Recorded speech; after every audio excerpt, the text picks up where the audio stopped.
Shalom saudaraku, hari ini kita masuk dalam eksplorasi Alkitab, yaitu kitab Daniel pasal 1 ayat 3 sampai dengan 7. Saya bacakan untuk kita semua.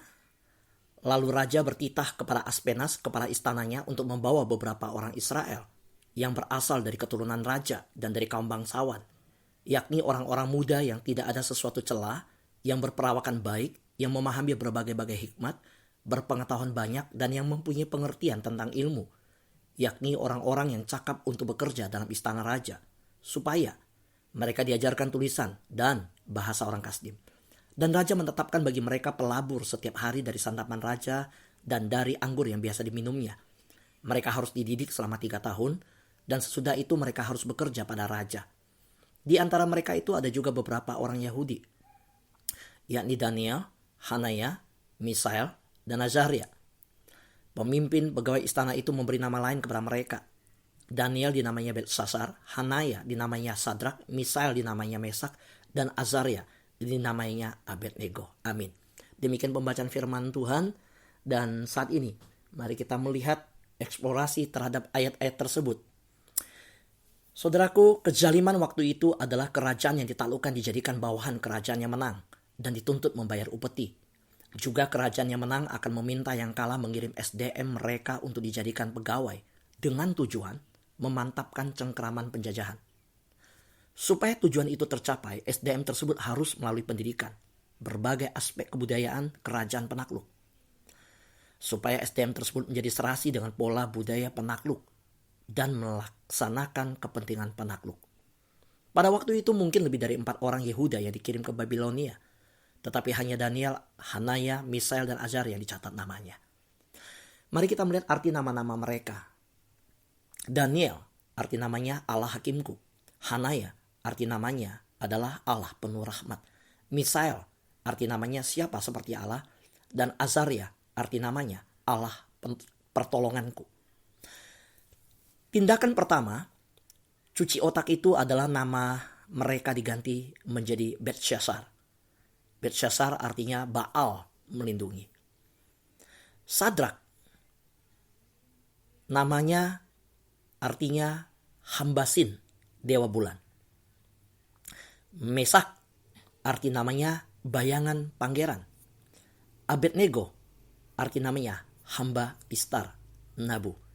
Itulah nama-nama Daniel, Hanaya, Misael, dan Azaria yang diubah menjadi Sadrak, Mesak, Abednego, dan Belsasar. Nah, meski nama-nama baru itu mengandung unsur kepercayaan kepada berhala, namun sepertinya tidak ada penolakan dari pihak Daniel dan kawan-kawan. Tetapi tidak berarti bahwa Daniel dan kawan-kawan menerima saja permintaan jati diri tentang konsep berhala asing.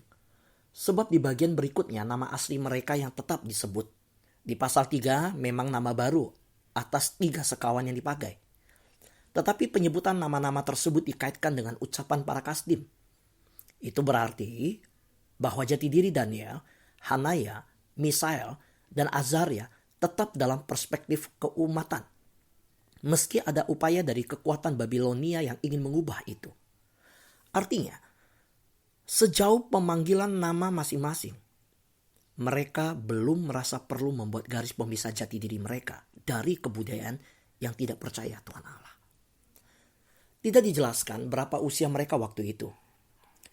Yeladim bisa berarti remaja atau bahkan teruna.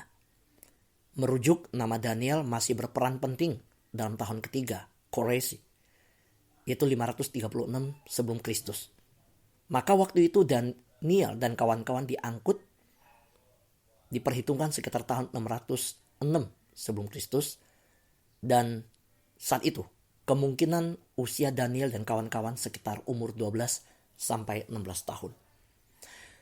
Nah, Daniel dan kawan-kawan itu memenuhi kriteria istana seperti yang tertulis di ayat 4, yaitu orang-orang muda yang tidak ada sesuatu celah, yang berperawakan baik, yang memahami berbagai-bagai hikmat, berpengetahuan banyak, dan yang mempunyai pengertian tentang ilmu, yakni orang-orang yang cakap untuk bekerja dalam istana raja, supaya mereka diajarkan tulisan dan bahasa orang Kasdim.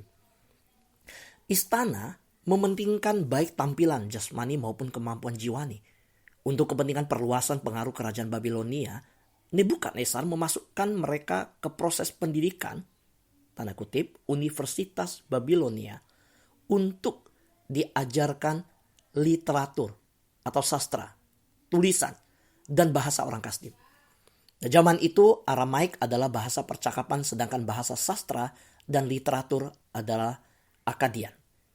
Bukan saja Akadian adalah bahasa yang sangat sukar.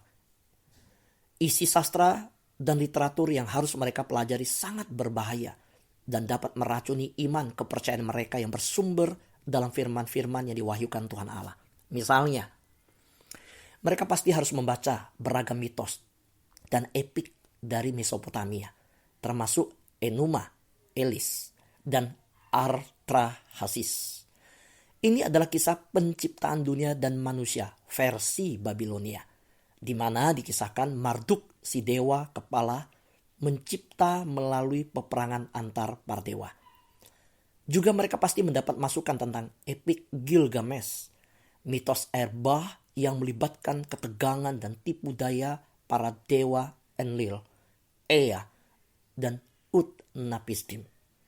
Dengan kata lain, kurikulum Universitas Babilonia itu bisa meracuni iman percaya mereka akan Yahweh, satu-satunya Allah yang benar dan sejati. Itu masih belum apa-apa dibanding hal lain yang harus mereka pelajari, yaitu perkliниkan atau perdukunan Babilonia. Dari literatur Babilonia yang ditemukan oleh arkeologi kita, dapatkan praktik bedah hati binatang dan menafsirkan kondisinya, menafsirkan nasib melalui perbintangan, dan dalam konteks kitab Daniel, ilmu menafsirkan mimpi menjadi bagian penting dalam perklinikan Babilonia.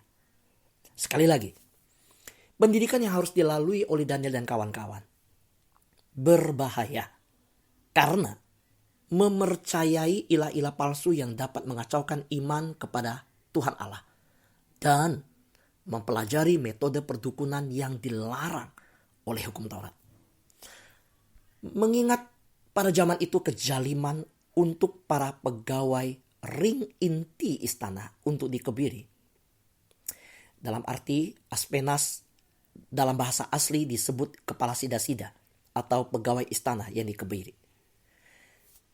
Maka sangat mungkin Daniel dan kawan-kawan pun harus dikebiri. Dan bila memang demikian, melalui proses ini di samping penggantian nama, pun mereka masih tidak menunjukkan keberatan atau penolakan. Setelah kita melihat eksplorasi daripada Daniel pasal 1 ayat 3 sampai dengan 7. Pelajaran untuk kita masa kini. Ada 3 poin. Yang pertama, ada masa ketika orang percaya mau tidak mau terpaksa belajar tentang apa yang diajarkan, diyakini, dipraktekkan oleh kebudayaan yang bertentangan dengan kebenaran Alkitab. Proses tersebut membutuhkan keberakaran yang dalam dan kokoh orang percaya di dalam Alkitab. Dan aliran penguatan tanpa putus dari Roh Allah. Pelajaran yang kedua untuk kita masa kini, yaitu proses belajar yang dari dunia ini dapat dipakai Tuhan untuk membuat kita lebih tajam. Beda dari hikmat dunia. Bahkan sampai mengalahkan para berhikmat menurut dunia ini. Yang ketiga, pelajaran untuk kita di masa kini. Memang orang percaya harus berani bukan saja tampil beda, melainkan berani berbeda dalam akar-akar kepercayaan. Namun kapan dan tentang apa beda itu perlu kepekaan bersumber Alkitab dalam hikmat Roh Kudus. Amin. Demikian eksplorasi hari ini. Daniel pasal 1 ayat 3 sampai 7. Tuhan memberkati.